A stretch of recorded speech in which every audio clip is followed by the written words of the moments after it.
हाय दोस्तों, कैसे हैं आप लोग। कुछ दिनों से मुझे न्यू टैक्स रिजीम जो 2025 से जिसमें चेंजेस हुए हैं उसमें कुछ डाउट हो रही थी। तो मैंने इस पे कुछ एनालिसिस करके मैंने अपना डाउट तो क्लियर कर लिया। तो मैंने सोचा कि जब अम, जो भी मुझे डाउट था और मैंने कैसे क्लियर किया उससे मैं कुछ आप लोग से भी शेयर करूं।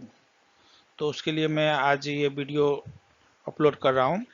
तो आपको जैसा कि पता है कि न्यू टैक्स रिजीम के अंतर्गत आपको कोई भी डिडक्शन नहीं मिलता है। आपका जो टोटल इनकम है उसमें सिर्फ स्टैंडर्ड डिडक्शन जो 75,000 है उसको छोड़ के कोई डिडक्शन नहीं मिलता है। चाहे आप एचआरए ले लीजिए या आपका लाइफ इंश्योरेंस हो, पीपीएफ हो, म्यूचुअल फंड हो, कोई भी डिडक्शन इसमें नहीं काउंट होता है। कोई भी ऐड नहीं, डिडक्शन नहीं होगा। कोई भी सेक्शन 80C 80D कोई भी इसमें डिडक्शन नहीं होगा। तो आज मैं बताऊंगा कि कैसे टैक्स का कैलकुलेशन होता है, क्या बेनिफिट है और क्या कुछ ऐसा एक्स्ट्रा है जिस जो मैं इन्वेस्ट हम लोग करके टैक्स को सेव कर सकते हैं न्यू रिजिम में। इस सब बातों पे आज मैं डिस्कस करूंगा। चलिए आगे बढ़ते हैं। तो सबसे पहले मैं आपको टैक्स स्लैब बता दूं। मुझे लगता है कि मैक्सिमम लोग को ऑलरेडी पता ही होगा, फिर भी मैं एक ओवरव्यू दे देता हूं कि अगर आपका इनकम 0 से 4 लाख के बीच है तो आपका टैक्स 0% लगेगा। अगर 4 लाख से आठ आठ लाख के बीच का 5% होगा टैक्स स्लैब। 8 लाख से 12 लाख का 10%। 12 लाख से 16 लाख का 15%। 16 लाख से 20 लाख का 20%। और 20 लाख से 24 लाख का 25%। और 24 लाख के ऊपर जितना भी है उस पर आपका 30% टैक्स लगेगा। अब वो डिपेंड करता है कि आप किस स्लैब में आते हैं और इस पे और भी स्पेशल बेनिफिट है, मैं आगे बताऊंगा। और मैंने जैसा कि ऑलरेडी बता दिया कि आपका सैलरी कितना भी हो, 10 लाख, 20 लाख, 50 लाख, उसका स्टैंडर्ड डिडक्शन जो फिक्स्ड अमाउंट है वो 75,000 है। चलिए आगे बढ़ते हैं। तो यहाँ पे 3 पॉइंट आ जाता है। एक standard deduction, tax rebate and additional tax. तो स्टैंडर्ड डिडक्शन जैसा कि मैंने बता दिया कि ये फिक्स है 75,000। आपका कितना भी टोटल इनकम हो उसमें से 75,000 ये रिड्यूस हो जाएगा। टैक्स रिबेट, टैक्स रिबेट इस बार क्या बेनिफिट हुआ कि अगर किसी का टोटल सैलरी 12,75,000 है। Total salary means total income मैं यहाँ बोलना चाहूँगा। टोटल इनकम हो गया आपका सैलरी प्लस आप कोई हाउस रेंट है तो रेंट प्लस आपका सेविंग अकाउंट का इंटरेस्ट प्लस एफडी इंटरेस्ट, जो भी जितना भी टोटल इनकम है वो सब इसमें इंक्लूडेड होता है। तो अगर वो आपका 12,75,000 है तो उस पर टैक्स 0 लगेगा। 12,75,000 हो गया, उसमें 75,000 आप स्टैंडर्ड डिडक्शन हो गया तो 12 लाख हो गया। अप टू 12 लाख तक का टैक्स 0 है। अगर आप 12 लाख का टैक्स कैलकुलेट करते हैं तो आपको 0 to 4 0 हो गया, 4 to 8 20,000 और 8 to 12 40,000। तो 20 + 40 60,000। तो ये जो रिबेट है अंडर सेक्शन 87A वो 60,000 ये रिबेट है मैक्सिमम। तो ओवरऑल वही हुआ कॉन्सेप्ट कि आपका अगर सीटीसी से एक बात बताऊं, सीटीसी में आपका जो पीएफ का एम्प्लॉय कंट्रीब्यूशन होता है वो भी इंक्लूडेड होता है। नहीं तो वो इनकम में नहीं आता। ग्रॉस इनकम जो होता है उसमें अगर आप जो आपका टोटल सीटीसी है उसमें से आप एम्प्लॉय कंट्रीब्यूशन पीएफ को रिड्यूस कर दीजिए तो जो इनकम होगा वही आपका ग्रॉस इनकम हुआ, प्लस आपका एक्स्ट्रा जो इनकम है वो ऐड करिए टोटल। तो टोटल आपका अगर 12,75,000 है तो उस पर टैक्स 0। यहाँ तक के कोई डाउट नहीं है, सभी को पता है कि जिसका भी सैलरी 12,75,000 है उस पर टैक्स 0 लगेगा। इसके अलावा दो एडिशनल टैक्स लगते हैं। एक है हेल्थ एंड एजुकेशन सेस, जो कि आपका टोटल जितना भी टैक्स बनता है उस टैक्स का 4%। जैसा कि मान लीजिए अगर आपका 13 लाख का आपका इनकम है, तो 13 लाख पे अगर आप टैक्स कैलकुलेट कीजिएगा, जो भी टैक्स अमाउंट आएगा उस टैक्स का 4% आपको हेल्थ एंड एजुकेशन सेस देना पड़ेगा। और एक होता है सरचार्ज, ये भी एडिशनल टैक्स है। तो सरचार्ज क्या होता है? सरचार्ज जो है वो एक एडिशनल चार्ज और इनकम टैक्स है। कहने का मतलब ये है कि ये आपके डायरेक्ट जो इनकम है उस पर टैक्स नहीं है, ये आपके टैक्स के ऊपर टैक्स है कि और उसका भी एक लिमिटेशन है। जैसा कि अगर मान लिया जाए कि आपका सैलरी अप टू 50 लाख है इनकम टोटल, तो आपको जीरो सरचार्ज लगेगा, कोई सरचार्ज नहीं लगेगा। अगर 50 लाख से ऊपर है, जैसे 50 लाख से 1 करोड़ के बीच में है, तो आपके जितने भी टैक्स कैलकुलेट होके आते हैं उसका 10% एक्स्ट्रा सरचार्ज आपको देना पड़ेगा। अगर आपका इनकम 1 करोड़ से 2 करोड़ है, तो आपके जितने भी टैक्स कैलकुलेट होके आते हैं उसके 15% आपको एक्स्ट्रा सरचार्ज आपको देना पड़ेगा। तो ये दो एडिशनल टैक्स है, एक हेल्थ एंड एजुकेशन सेस, एक एंड सेकेंड है सरचार्ज। यहां तक तो क्लियर हो गया। अब आगे बढ़ते हैं। अब मैं आपको यहां बताऊंगा स्टेप बाय स्टेप कैलकुलेशन कि कैसे हम टैक्स का कैलकुलेट करते हैं। फॉर एग्जांपल मान लीजिए कोई सैलरी पर्सन है जिसका ग्रॉस इनकम 15 लाख है। जैसा कि मैं बताया ग्रॉस इनकम है, ये आपका टोटल आपका इनकम हो गया कम एम्प्लॉयर का पीएफ कंट्रीब्यूशन को रिड्यूस करने के बाद 15 लाख, इसमें सारा आपका जितना भी इनकम है साल का सभी इंक्लूडेड है।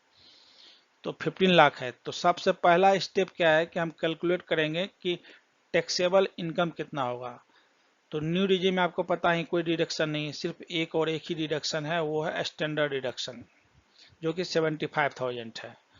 तो नेट टैक्सेबल इनकम अगर 15 लाख में आप 75,000 रिड्यूस करते हैं तो आपका टोटल नेट टैक्सेबल इनकम जो है वो 14,25,000 होगा। अब इस पे टैक्स कैलकुलेट करना है स्लैब के अनुसार। तो सेकेंड स्टेप है कि स्लैब के अनुसार आप इस पे कीजिए। तो 0 से 4 लाख पे आपका 0 हो गया, 4 लाख टू 8 लाख पे आपका 4 लाख का 5% यानी कि 20,000 हो गया। 8 लाख टू 12 लाख, 12 लाख यानी 4 लाख पे का 10% यानी 40,000 हो गया। और 12 लाख से लेके 16 लाख के स्लैब का जो है वो 15% है। तो यहाँ पे 14,25,000 है, तो टोटल आपका हो गया 2,25,000। तो 2,25,000 का जब आप 15% कैलकुलेट कीजिएगा तो वो आएगा 33,750। अगर आप तीनों को ऐड करते हैं तो टोटल आपका 93,750 ये आपका टैक्स हो गया। अब जैसा कि मैं पहले ही बताया कि इस पे कोई रिबेट नहीं मिलेगा, क्योंकि ये 12 लाख से ऊपर का अमाउंट है। आपका जो टैक्सेबल इनकम है 14,25,000 वो 12 लाख से ऊपर है, इसलिए इस पे कोई रिबेट नहीं मिलेगा। एक्स्ट्रा जो टैक्स लगेगा, जो एडिशनल टैक्स है, जो हेल्थ एंड से जैसा कि मैंने आपको बताया था कि जितना भी आपका टैक्स अमाउंट बनता है 93,750 उसका 4% आप जब कैलकुलेट कीजिएगा तो 3,750 आपका अमाउंट आएगा। ये हो गया आपका additional health and education cess. तो आप जब दोनों अमाउंट को जोड़िएगा 93,750 एंड 3,750 तो टोटल 97,500 ये आपका फाइनल टोटल टैक्स लगेगा अगर आपका ग्रॉस इनकम 15 लाख है तो। मुझे लगता है मैंने समझा दिया क्लियर, इसमें कोई डाउट तो नहीं होना चाहिए, सिंपल बात है, सिंपल कॉन्सेप्ट है ये। नेक्स्ट बढ़ते हैं। चलिए अब यहाँ एक और एग्जांपल लेते हैं। अगर आपका इनकम 20 लाख है, तो अगर आपका ग्रॉस सैलरी 20 लाख है तो स्टैंडर्ड डिडक्शन 75,000 हो गया। तो टोटल टैक्सेबल इनकम 19 लाख 25,000 हो गया। तो जब आप इसको टैक्स स्लैब के अनुसार कैलकुलेट कीजिएगा तो आपका टैक्स बन के आएगा 1,85,000। इस पे कोई भी 87 रिबेट नहीं मिलेगा, क्योंकि ये 12 लाख से ऊपर है। और जब आप इसका एडिशनल टैक्स जो कैलकुलेट कीजिएगा इसका 1,85,000 का 4%, तो वो 7,400 होगा। तो टोटल टैक्स जो हो गया आपका वो 1,92,400, ये आपका टोटल टैक्स हो गया अगर आपका जो इनकम जो है 20 लाख है। नेक्स्ट एग्जांपल के तौर पे मैं ले रहा हूँ 13 लाख। अगर आपका 13 लाख का इनकम है तो ग्रॉस सैलरी आपका अगर 13 लाख है तो स्टैंडर्ड डिडक्शन 75,000 हो गया। तो नेट टैक्सेबल इनकम आपका 12,25,000 हो गया। जब आप इसको टैक्स स्लैब के अनुसार कैलकुलेट कीजिएगा तो आपका टैक्स आएगा 63,750। कोई रिबेट नहीं मिलेगा, जीरो। इसका जो शेष होगा वो 2,550 होगा और टोटल टैक्स जो होगा 66,300। अब यहाँ पे स्टॉप करने का मैं करूँगा, मैं आपको क्लियर करना चाहूँगा क्या रियली में अगर किसी बंदे का इनकम 13 लाख है तो क्या उसको रियली में 66,300 टैक्स देना पड़ेगा? नहीं, ये टैक्स नहीं देना पड़ेगा, इतना टैक्स नहीं देना पड़ेगा। आप सोचिए किसी का अगर सैलरी 12,75,000 है तो आप उस पर जीरो टैक्स ले रहे हैं, और मात्र 25,000 ज़्यादा 13 लाख का अगर किसी का सैलरी है तो आप उसको सीधे 66,000, आप 66,000 टैक्स ले रहे थे। ये तो नाइंसाफी हो गया ना, कि आप मात्र 25,000 कम वाले बंदे का जीरो टैक्स और 25,000 अगर बढ़ गया तो आपका 66,000 टैक्स हो गया। मान लीजिए कोई बंदा अगर 12 लाख 12,50,000 के सैलरी पे है और उसका इस बार जैसा कि पता है कंडीशन खराब, इंक्रीमेंट सबका कमी हो रहा है, ईयरली इंक्रीमेंट इतना ही हुआ कि उसका सैलरी बढ़ के 13 लाख हो गया। तो 12,50,000 पे तो वो तो जीरो टैक्स दे रहा था। अब 13 लाख जैसे उसका सैलरी हो गया तो उसको 66,000 टैक्स देना पड़ गया। मतलब 50,000 बढ़ा आपका और आपको 66,000 आपको जो है टैक्स देना पड़ रहा है। तो इस टाइप के इशू को रिजॉल्व करने के लिए गवर्नमेंट ने एक रूल लाया जिस रूल को बोलते हैं मार्जिनल रिलीफ रूल। इसके अंतर्गत गवर्नमेंट ने क्या डिसाइड किया कि मान लिया जाए कि किसी बंदे का टैक्सेबल इनकम, मैं यहाँ टैक्सेबल इनकम का बात करूंगा। टैक्सेबल इनकम मतलब आपके जो स्टैंडर्ड डिडक्शन है 75,000 आप रिड्यूस कर दीजिए। तो जैसे किसी बंदे का टैक्सेबल इनकम 12,10,000 है, इसका मतलब उसका इनकम टोटल जो इनकम है 12,85,000 हो गया। तो 12,10,000 है टैक्सेबल इनकम। तो जब आप विदाउट रिलीफ आप इसको कैलकुलेट कीजिएगा तो आपका अमाउंट आएगा 61,500, जो कि बहुत ज़्यादा अमाउंट है। लेकिन जब आप इसे मार्जिनल रिलीफ में करते हैं तो वो ओनली 10,000 होगा। तो इसका ओवरऑल कॉन्सेप्ट क्या है कि मार्जिनल रिलीफ के अंतर्गत आपका 12 लाख के ऊपर जितना अमाउंट बनता है वही आपका टैक्स है। जैसे यहाँ 12,10,000 है तो आपका टैक्स 10,000 ही होगा। अगर आपका टैक्सेबल इनकम 12,50,000 है तो आपका टैक्स होगा 50,000, ना कि अगर आप कैलकुलेट करिएगा तो 67,500 आएगा टैक्स स्लैब के अनुसार, इतना नहीं होगा, वो 50,000 ही है। अगर 12,75,000 आपका टैक्सेबल इनकम है तो आपका जो टैक्स होगा 75,000 ही होगा। तो यहाँ पे एक नया मतलब शायद क्वेश्चन आएगा दिमाग में कि ये जो मार्जिनल रिलीफ रूल है वो कितने अमाउंट तक लागू होती है और क्यों? तो एज पर सर्च में जब मैंने किया तो पता चला कि मैक्सिमम जो है टैक्सेबल इनकम 12,75,000 तक का ही ये रूल काम करती है। उसके बाद अगर आपका टैक्सेबल इनकम ज़्यादा है तो वो जनरल जो स्लैब के अनुसार जो टैक्स है वही आपको देना पड़ेगा। अगर आप 12,75,000 टैक्सेबल इनकम बोल रहे हैं तो आप मुझे 75,000 जोड़ दीजिए तो आपका टोटल 13,50,000 आपका टोटल इनकम है अगर किसी बंदे का, तो उसको जो है वो 75,000 टैक्स देना पड़ेगा। तो ये लाने का क्या कॉन्सेप्ट था, क्यों लाया गया, क्यों मतलब आप देख पा रहे हैं कि ऐसा क्यों लाया गया। तो जैसा कि मैंने पहले ही बताया था कि अगर किसी का 12,75,000 इनकम है तो उस पर जीरो टैक्स लग रहा है। अगर 13 लाख है तो उसको सीधे 66,000 के प्लस टैक्स लग रहा है। इसको मैं एक और एग्जांपल से आपको समझाने की कोशिश कर रहा हूँ।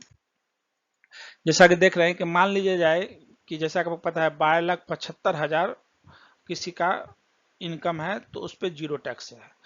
मान लीजिए किसी का इनकम 12,75,500 है, 12,75,500 है, मात्र 500 एक्स्ट्रा मैंने ऐड किया इस पे। तो उस बंदे का अगर 75,000 स्टैंडर्ड डिडक्शन करते हैं तो उसका टैक्सेबल इनकम जो है 12,500 रुपीज होगा। तो अगर टैक्स विदाउट मार्जिनल रिलीफ हम कैलकुलेट करते हैं तो 4 लाख तक का जीरो हो गया, 4 टू 8 का 20,000 हो गया, 8 लाख टू 12 लाख का 40,000 हो गया, और 500 जो 12 लाख के ऊपर अमाउंट है उस पर उसका 15% लगता है। तो 15% का आप कैलकुलेट कीजिएगा तो 75 रुपीज आएगा। तो टोटल जो आपका आएगा 60,075 रुपीज। और उस पर अगर आप शेष निकालते हैं 4% इसका तो 403 रुपीज निकलेगा, और टोटल आपका टैक्स होगा 62,478। ये इतना टैक्स निकलेगा। अब देखिए जो बंदा 12,75,000 पे था उसका जीरो टैक्स, और जो बंदा 12,75,500 रुपया मात्र एक्स्ट्रा है तो उस पर 62,000 का टैक्स। तो ये एक नाइंसाफी हो गया। तो इसी को रिलीफ करने के लिए गवर्नमेंट ने इसी को मार्जिनल रिलीफ लाया। तो उसके अंतर्गत उन्होंने ये कॉन्सेप्ट डायरेक्ट डाला कि 12,75,000 में से आप स्टैंडर्ड डिडक्शन कीजिए जो भी अमाउंट है, और 12 लाख के ऊपर जितना आएगा वही आपका टैक्स हो। तो अगर हम इसको मार्जिनल रिलीफ के अंदर कैलकुलेट करते हैं तो इस पर कोई स्लैब काम नहीं करेगा।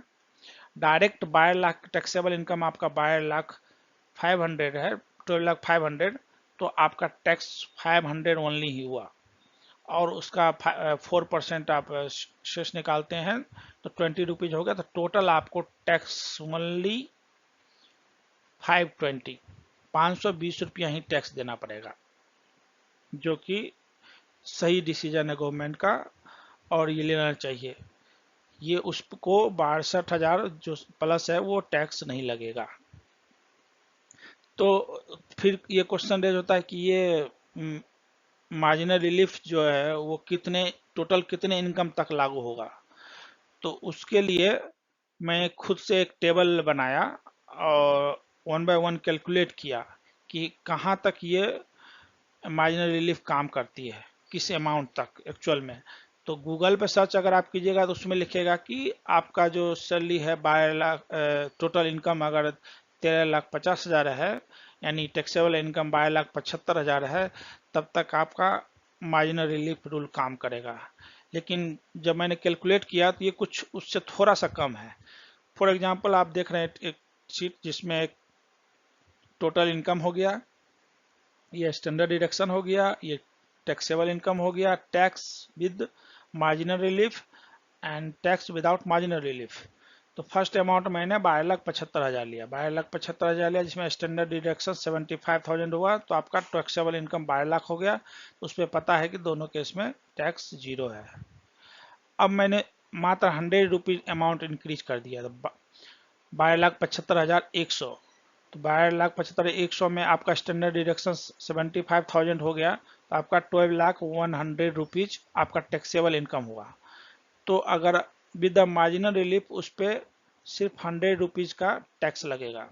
यहाँ पे मैंने वो जो शेष 4% एडिशनल वो मैंने ऐड नहीं किया है, वो एक्स्ट्रा है जो भी है उस पर 4% लगेगा, वो मैं यहाँ पे वो डिस्कस नहीं कर रहा हूँ। मैं सिर्फ जनरल डायरेक्ट टैक्स का मैं बात कर रहा हूँ। तो वो सिर्फ 100 रुपीज लगेगा। लेकिन जब आप इसको टैक्स स्लैब के अनुसार कैलकुलेट कीजिएगा तो आपको वो आएगा 60,015 रुपीज। कितना डिफरेंस है। ये रिलीफ के अंतर्गत 100 मात्र 100 रुपीज का टैक्स लग रहा है, और विदाउट रिलीफ जो है 60,015 रुपीज का टैक्स लग रहा है। तो ये लार्ज आप देख रहे हैं कि मार्जिन है दोनों के बीच। तो फिर मैंने 13 लाख का लिया। 13 लाख पे आप 75,000 डिडक्शन के बाद आपका 12,25,000 आपका टैक्सेबल इनकम हो गया। तो ये 12 लाख से 25,000 एक्स्ट्रा है, तो विद द मार्जिनल रिलीफ आपका टैक्स 25,000 ओनली होगा। अगर आप टैक्स स्लैब से कैलकुलेट करते हैं तो 63,750 होगा। यहाँ भी आप गैप देख रहे हैं कितना ज़्यादा है। इसी तरह मैंने अमाउंट को थोड़ा थोड़ा बढ़ाते गया, 13,100,000 सेम कॉन्सेप्ट है कि आपका जितना इनकम है आप 75,000 आप डिडक्ट कीजिए। आपका जितना टैक्सेबल इनकम है 12 लाख से जितना प्लस है वो आपका टैक्स होगा। अगर आप स्लैब के अनुसार जाते हैं तो ये कैलकुलेशन होगा। तो मैंने कैलकुलेट करते करते मैं पहुंचा 13,45,000। अब 13,45,000 पे आप जब 75,000 डिडक्ट करते हैं तो आपका 12,70,000 आपका टैक्सेबल इनकम हो गया। तो टैक्स विथ मार्जिनल रिलीफ में आपका टैक्स हो जाएगा 70,000। जब आप इसको कैलकुलेट कीजिएगा टैक्स स्लैब के अनुसार तो वो 70,500 होगा। तो यहाँ पे जो है डिफरेंस जो है सिर्फ 500 का है। 70,000 आपका ऐसे लग रहा है मार्जिनल रिलीफ से, और अगर आप फार्मूला के थ्रू जाते हैं स्लैब के अनुसार तो 70,500 का जा रहा है। तो मैंने इसमें फिर 500 और ऐड कर दिया और उसने कैलकुलेट किया 13,45,500। तो इस केस में आप वही सेम कीजिएगा तो 75,000 डिडक्शन के बाद आपका 12,70,500 टैक्सेबल इनकम हुआ। तो आपका 70,500 जो है टैक्स हो गया विद मार्जिनल रिलीफ, और विदाउट मार्जिनल रिलीफ अगर फार्मूला के थ्रू है तो वो 70,575, सिर्फ 75 रुपये का डिफरेंस हुआ। तो यहाँ के बाद जो है मार्जिनल रिलीफ जो है काम करना बंद कर देती है इस अमाउंट के बाद। तो जैसा कि आप नेट पे देख रहे थे कि देखिएगा, आप जब सर्च कीजिएगा तो आपको 13,50,000 तक बताता है, लेकिन एक्चुअल अमाउंट है 13,45,500 के ऊपर। जैसे कि 13,46,000 रुपया है आपका अगर टोटल इनकम, तो आपका 75,000 अगर आप डिडक्ट करते हैं तो 12,71,000 रुपया आपका टैक्सेबल इनकम है। तो आपका 71,000 रुपया टैक्स होगा मार्जिनल रिलीफ से। लेकिन जब आप इसको कैलकुलेट कीजिएगा टैक्स स्लैब से तो वो सिर्फ 70,650 होगा। तो ये कम हो गया। यहाँ से आप देख रहे हैं ये कम हो गया, ये ज़्यादा हो गया, 71,000 ज़्यादा हो गया और ये कम हो गया। यहाँ से ये कम होना शुरू हो जाता है टैक्स इस स्लैब के अनुसार। लेकिन जब आप इसमें आप जब बढ़ते हैं इस मार्जिनल रिलीफ के रूल पे तो यहाँ से आप देख रहे हैं कि टैक्स बढ़ता जा रहा है। 71,000, 72,000, 73,000, 74, जिस तरह मैंने अमाउंट 1,000 बढ़ाता गया उस तरह ये बढ़ता जा रहा है। अगर आप 15 लाख आपका टोटल इनकम है, अगर टैक्स विथ मार्जिनल रिलीफ जाते हैं तो आपको 2,25,000 टैक्स देना पड़ जाएगा। तो ये अमाउंट यहाँ से बढ़ रही है। लेकिन इस फार्मूला के अनुसार अब यहाँ जो स्लैब के अनुसार यहाँ पे प्रॉफिट है, इस सेक्शन में प्रॉफिट है। तो आप ओवरऑल टेबल में हम देख सकते जो ग्रीन सेक्शन है वो एक्चुअल टैक्स देना है। जो ऑरेंज सेक्शन है वो मैंने कंपैरिजन के लिए आपको समझाने के लिए बताया कि ऑरेंज क्यों नहीं गवर्नमेंट जो है उससे पहले मार्जिनल रिलीफ लिया, क्यों इसके बाद ही मार्जिनल रिलीफ लिया। तो आप डिफरेंस देख पा रहे हैं कि यहाँ 100 रुपीज़ टैक्स दे रहे थे, यहाँ 60,000 टैक्स देना पड़ेगा। यहाँ 55,000 टैक्स दे रहे हैं, इसके अनुसार आपको स्लैब के अनुसार 68,000 प्लस टैक्स देना पड़ेगा। और वही जब आप 13,45,500 से ऊपर आप जाते हैं तब आपका स्लैब प्रॉफिट में रहता है, स्लैब का टैक्स जो कम रहता है मार्जिनल रिलीफ से। तो ओवरऑल ये कॉन्सेप्ट हो गया कि 13,45,500 तक जो है वो मार्जिनल रिलीफ रूल काम करती है। उसके बाद आपका कितना भी इनकम हो, चाहे आपका 15 लाख हो, 20 लाख, 25 लाख, 30 लाख, 40, 50 लाख, उस पर वो टैक्स स्लैब के अनुसार ही टैक्स आपका लगेगा।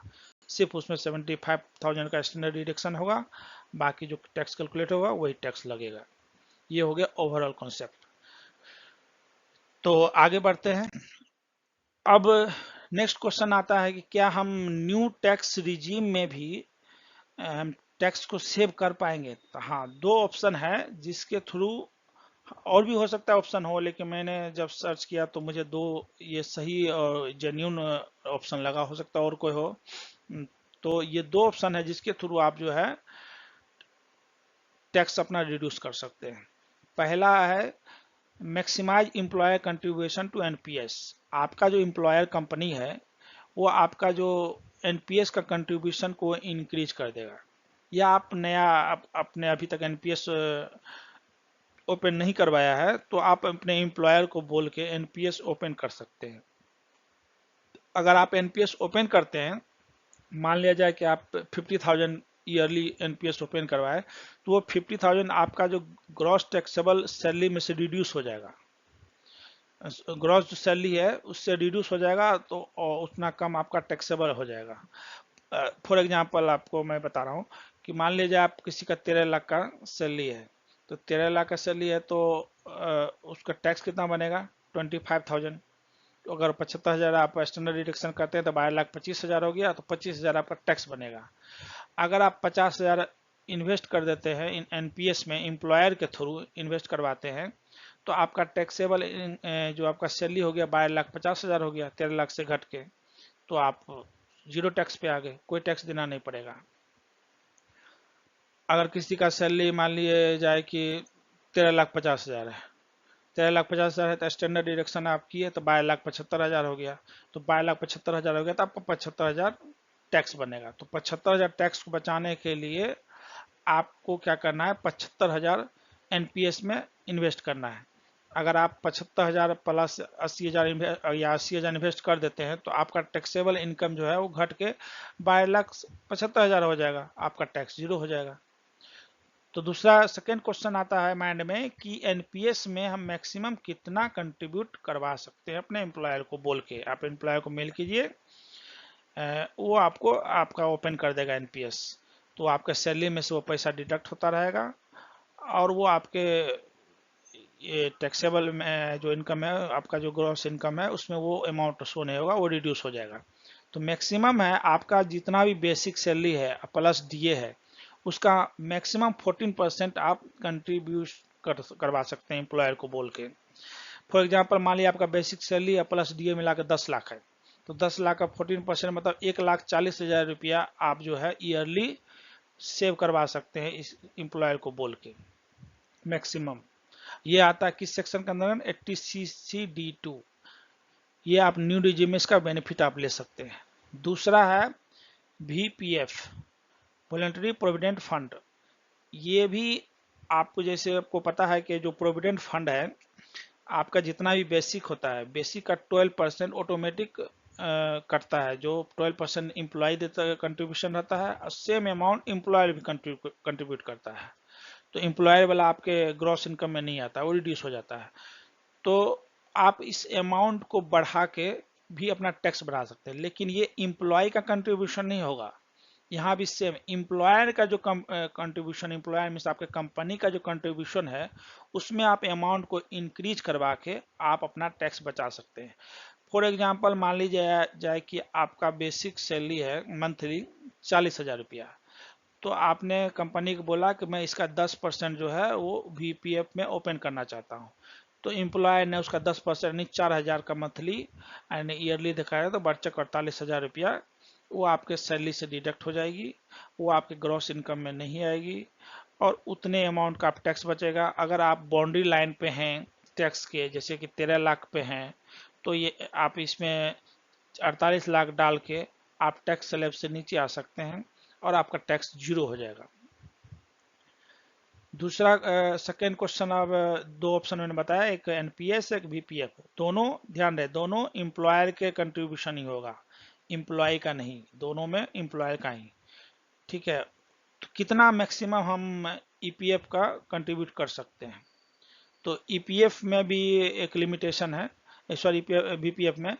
तो जो एनपीएस प्लस ईपीएफ बोथ जो आप एम्प्लॉय के थ्रू कंट्रीब्यूट करवा सकते हैं मैक्सिमम, वो 7.5 लाख, 7.5 लाख मैक्सिमम आप कंट्रीब्यूट करवा, उससे ज़्यादा नहीं करवा सकते। फॉर एग्जांपल जैसा कि मैंने बताया था कि अगर किसी का टोटल इनकम 20 लाख है, तो 20 लाख है तो बंदे का टैक्स कितना देना पड़ेगा, 1,92,000 प्लस, 1,92,000 प्लस समथिंग था, 1,92,000 उसको टैक्स देना पड़ेगा। अगर वो टैक्स को जीरो करना चाहता है तो वो 7.5 लाख रुपया का एनपीएस और ईपीएफ, वही भी जिसको वीपीएफ भी बोलते हैं, वीपीएफ ओपन करवा सकता है। तो 7.5 लाख का अगर ओपन करवा दिया तो अगर 20 लाख में 7.5 लाख आप घटाते हैं तो 12,50,000 हो गया। तो ऑटोमेटिक ये आपका उसमें से 75,000 स्टैंडर्ड डिडक्शन होगा तो 12 लाख से नीचे आ गया, आपका टैक्स जीरो हो गया। अगर आप कम करना चाहते हैं अपना टैक्स, ये जरूरी नहीं कि आप 7.5 लाख ही इन्वेस्ट करें, आप टैक्स को कम करना चाहते हैं तो आप 1 लाख, 1 लाख, 2 लाख भी कर सकते हैं, उतना का आपको टैक्स बच जाएगा। तो ये दो बेनिफिट है इसमें। तो कुछ रूल है बीपीएफ का, वो भी मैं थोड़ा बताता हूँ। बीपीएफ में क्या है कि आप जितना भी डिक्लेयर कर, जैसा कि मैंने बताया डिक्लेयर करना, वो आपको परसेंटेज में डिक्लेयर करना है। आपका जितना भी बेसिक है उस बेसिक का एक अमाउंट आपको परसेंटेज बताना होगा कंपनी को कि मुझे मेरे बेसिक का 10%, 20%, 5% ही हमको पर मंथ डालना है बीपीएफ में। आप एक अमाउंट नहीं बोल सकते हैं कि हाँ 5,000, 6,000, 10,000 का मंथ, नहीं, आप परसेंटेज डालिए, वो उसी के अनुसार आपका बेसिक बढ़ता रहेगा और उसका परसेंटेज आपके डिडक्ट होता रहेगा। दूसरा है कि ये जो अमाउंट होता है आपका, जो प्रोविडेंट फंड जो है एक्चुअल जो कंपनी ओपन करती है उससे एडिशनल है, ये उसके ऊपर का है। वो तो आपका डिडक्ट 12% जो आपका बेसिक का डिडक्ट हो रहा है वो होगा ही, प्लस आप जो वीपीएफ ओपन करवाते हैं जितना का भी 10%, वो प्लस 10% वो भी ओपन चलेगा वो, और आपके सैलरी से डिडक्ट होता रहेगा, और वो आपके ग्रॉस इनकम में नहीं आएगा, जिस कारण से आप टैक्स स्लैब के नीचे आ सकते हैं और आप अपना टैक्स बचा सकते हैं। और इसका डिक्लेरेशन आप साल में एक ही बार कर सकते हैं। एक बार आप कर दिया, आप उस फाइनेंशियल ईयर में आप फिर से चेंज नहीं कर सकते। आपको चेंज करना हो तो नेक्स्ट ईयर चेंज कर सकते हैं। और कितना मैक्सिमम बीपीएफ कर सकते हैं, तो आपका बेसिक का मैक्सिमम 88% आप डिक्लेयर कर सकते हैं। आई होप मैंने जितना हो सका पॉसिबल मैंने आप लोगों का डाउट क्लियर करने की कोशिश किया। अगर फिर भी कोई क्वेश्चन हो, कोई डाउट हो तो आप कमेंट में पूछ सकते हैं, और मेरे चैनल को आप लाइक सब्सक्राइब कर सकते हैं अगर आपको इच्छा हो, ताकि मैं अपना कुछ भी अगर मुझे नॉलेज आती है तो मैं अपना शेयर करूंगा।